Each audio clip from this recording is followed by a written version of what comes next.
So hello नमस्कार दोस्तों, एक बार फिर से स्वागत है आप लोगों का आपके अपने यूट्यूब चैनल महात्मा स्टडी में। दोस्तों आ गए हैं एक और सेशन लेके आप लोगों के बीच में, जो आपके लिए काफ़ी इंपॉर्टेंट साबित होने वाली है। तो चलिए स्टार्ट करते हैं दोस्तों अपने इस सेशन को विदाउट टाइम वेस्ट किए। दोस्तों आप सेशन को पूरा देखिए एंड वीडियो के लास्ट में मैं आप लोगों से सेशन के लास्ट में मैं आप लोगों से एक क्वेश्चन करूँगा, जिसके आंसर आपको अपने कमेंट बॉक्स में ज़रूर बताना है। तो चलिए स्टार्ट करते हैं दोस्तों अपने इस सेशन को। बात करें दोस्तों क्वेश्चन नंबर पहले की, वास्को डी गामा भारत कब आया था? तो इसका सही जवाब हो जाएगा 1498। सॉरी दोस्तों, वास्को डी गामा 1498 ईस्वी में भारत आया था। तो इस क्वेश्चन का सही जवाब ऑप्शन बी हो जाएगा। चलिए अगले क्वेश्चन की तरफ बढ़ते हैं, देख लेते हैं question number 2। Vasco D gamma कहाँ का निवासी था? तो इसका सही जवाब हो जाएगा पुर्तगाल। वास्को डी गामा पुर्तगाल का निवासी था। तो इस क्वेश्चन का सही जवाब ऑप्शन ए हो जाएगा। चलिए अगले क्वेश्चन की तरफ बढ़ते हैं, देख लेते हैं क्वेश्चन नंबर 3। मुगल वंश के संस्थापक कौन था? तो इसका सही जवाब हो जाएगा बाबर। बाबर मुगल वंश का संस्थापक था। तो इस क्वेश्चन का सही जवाब ऑप्शन ए हो जाएगा। चलिए अगले क्वेश्चन की तरफ बढ़ते हैं, देख लेते हैं क्वेश्चन नंबर 4। मुगल वंश के अंतिम शासक कौन था? तो इसका सही जवाब हो जाएगा बहादुर शाह जफर या बहादुर शाह द्वितीय। मुगल वंश का अंतिम शासक बहादुर शाह द्वितीय था। तो इस क्वेश्चन का सही जवाब ऑप्शन डी हो जाएगा। चलिए अगले क्वेश्चन की तरफ बढ़ते हैं, देख लेते हैं क्वेश्चन नंबर 5। मौर्य वंश के संस्थापक कौन था? तो इसका सही जवाब हो जाएगा चंद्रगुप्त मौर्य। मौर्य वंश का संस्थापक चंद्रगुप्त मौर्य था। तो इस क्वेश्चन का सही जवाब ऑप्शन सी हो जाएगा। चलिए अगले क्वेश्चन की तरफ बढ़ते हैं, देख लेते हैं क्वेश्चन नंबर 6। ताजमहल किसने बनवाया? तो इसका सही जवाब हो जाएगा शाहजहां। ताजमहल शाहजहां ने बनवाया था अपनी बीवी की याद में। तो इसका सही जवाब ऑप्शन बी हो जाएगा। चलिए अगले क्वेश्चन की तरफ बढ़ते हैं, देख लेते हैं क्वेश्चन नंबर 7। ताजमहल कब बना? तो इसका सही जवाब हो जाएगा 1653। ताजमहल 1653 ईस्वी में बना था। तो इस क्वेश्चन का सही जवाब ऑप्शन डी हो जाएगा। चलिए अगले क्वेश्चन की तरफ बढ़ते हैं, देख लेते हैं क्वेश्चन नंबर 8। प्रथम विश्व युद्ध कब हुआ? तो इसका सही जवाब हो जाएगा 28 जुलाई 1914। 28 जुलाई 1914 को प्रथम विश्व युद्ध हुआ था। तो इस क्वेश्चन का सही जवाब ऑप्शन डी हो जाएगा। चलिए अगले क्वेश्चन की तरफ बढ़ते हैं, देख लेते हैं क्वेश्चन नंबर 9। द्वितीय विश्व युद्ध कब हुआ था? तो इसका सही जवाब हो जाएगा 1 सितंबर 1939 ईस्वी।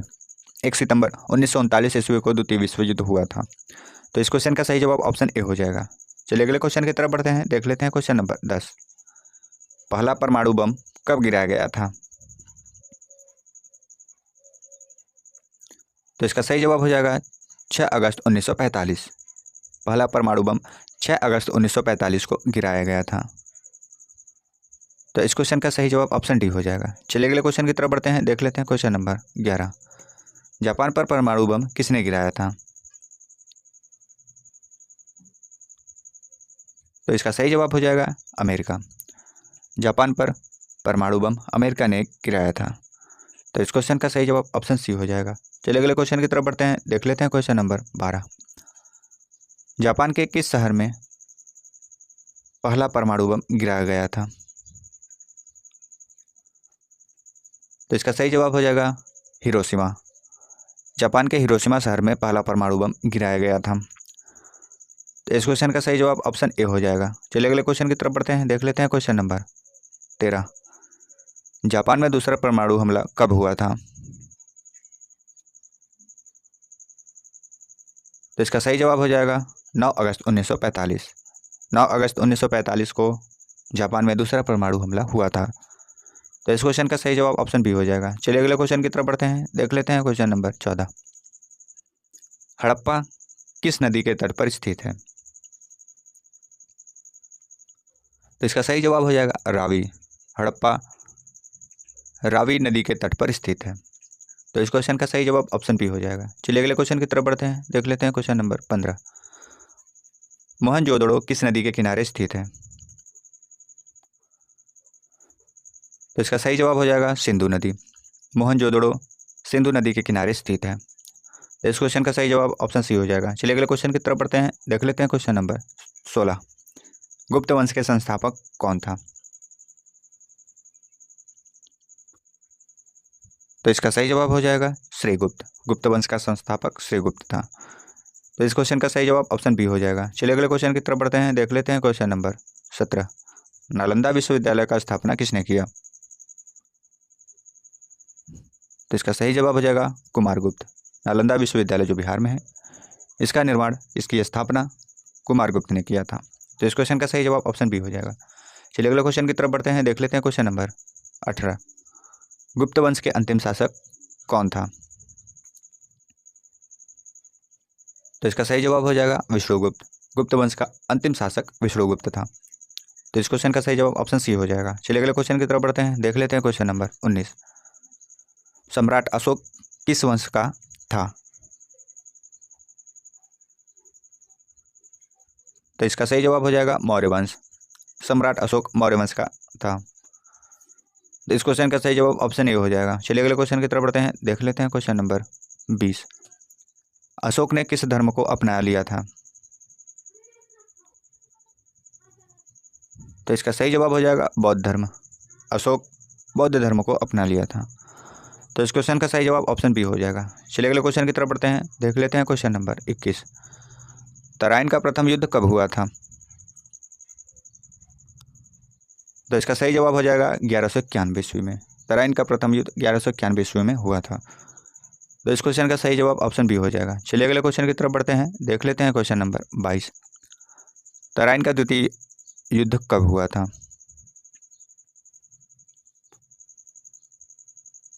तो इसका सही जवाब हो जाएगा 1192। तराइन का द्वितीय युद्ध 1192 ईस्वी में हुआ था। तो इस क्वेश्चन का सही जवाब ऑप्शन सी हो जाएगा। चलिए अगले क्वेश्चन की तरफ बढ़ते हैं, देख लेते हैं क्वेश्चन नंबर 23। महमूद गजनवी ने भारत पर कितनी बार आक्रमण किया था? तो इसका सही जवाब हो जाएगा 17 बार। महमूद गजनवी भारत पर 17 बार आक्रमण किया था। तो इस क्वेश्चन का सही जवाब ऑप्शन ए हो जाएगा। चलिए अगले क्वेश्चन की तरफ बढ़ते हैं, देख लेते हैं क्वेश्चन नंबर 24। महमूद गजनवी की मृत्यु कब हुई? तो इसका सही जवाब हो जाएगा 1030। महमूद गजनवी की मृत्यु 1030 ईस्वी में हुई थी। तो इस क्वेश्चन का सही जवाब ऑप्शन बी हो जाएगा। चलिए अगले क्वेश्चन की तरफ बढ़ते हैं, देख लेते हैं क्वेश्चन नंबर 25। कुतुब मीनार किसने बनवाया था? तो इसका सही जवाब हो जाएगा कुतुबुद्दीन ऐबक। कुतुब मीनार कुतुबुद्दीन ऐबक ने बनवाया था। तो इस क्वेश्चन का सही जवाब ऑप्शन सी हो जाएगा। चलिए अगले क्वेश्चन की तरफ बढ़ते हैं, देख लेते हैं क्वेश्चन नंबर 26। अंग्रेजों ने सबसे पहले कहाँ कब्जा किया था? तो इसका सही जवाब हो जाएगा सूरत बंदरगाह। अंग्रेजों ने सबसे पहले कब्जा सूरत बंदरगाह पर किया था। तो इस क्वेश्चन का सही जवाब ऑप्शन ए हो जाएगा। चलिए अगले क्वेश्चन की तरफ बढ़ते हैं, देख लेते हैं क्वेश्चन नंबर 27। अंग्रेज किसके शासनकाल में भारत आया था? तो इसका सही जवाब हो जाएगा जहांगीर। अंग्रेज जहांगीर के शासनकाल में भारत आया था। तो इस क्वेश्चन का सही जवाब ऑप्शन सी हो जाएगा। चलिए अगले क्वेश्चन की तरफ बढ़ते हैं, देख लेते हैं क्वेश्चन नंबर 28। आर्य समाज की स्थापना किसने की? तो इसका सही जवाब हो जाएगा दयानंद सरस्वती। आर्य समाज की स्थापना दयानंद सरस्वती जी ने की थी। तो इस क्वेश्चन का सही जवाब ऑप्शन सी हो जाएगा। चलिए अगले क्वेश्चन की तरफ बढ़ते हैं, देख लेते हैं क्वेश्चन नंबर 28। सॉरी दोस्तों, ये क्वेश्चन रिपीट हो चुका है। इसका सही जवाब दयानंद सरस्वती। चलिए आगे बढ़ते हैं, देख लेते हैं क्वेश्चन नंबर 29। किस मुगल शासक को उसकी उदारता के लिए कलंदर की उपाधि दी गई? तो इसका सही जवाब हो जाएगा बाबर। बाबर एक ऐसा शासक था जिसकी उदारता के लिए उसे कलंदर की उपाधि दी गई। तो इस क्वेश्चन का सही जवाब ऑप्शन ए हो जाएगा। चलिए अगले क्वेश्चन की तरफ। शेरशाह सूरी का मकबरा कहाँ स्थित है? तो दोस्तों इसके आंसर आपको अपने कमेंट बॉक्स में ज़रूर बताना है कि शेरशाह सूरी का मकबरा कहाँ स्थित है। तो दोस्तों ये रहा हमारा सेशन आपको कैसा लगा? अच्छा लगा तो एक लाइक कर दें। एंड चैनल पर पहली बार हो तो चैनल को सब्सक्राइब कर लें, बेल आइकन को भी प्रेस कर दें ताकि ऐसे ही महत्वपूर्ण वीडियो के नोटिस आपके पास पहुंचती रहे। आप वीडियो देखें और अपने नॉलेज को इंक्रीज़ करें। इसी आशा उम्मीद के साथ दोस्तों मिलते हैं अपने अगले वीडियो में। तब तक के लिए जय हिंद, जय भारत।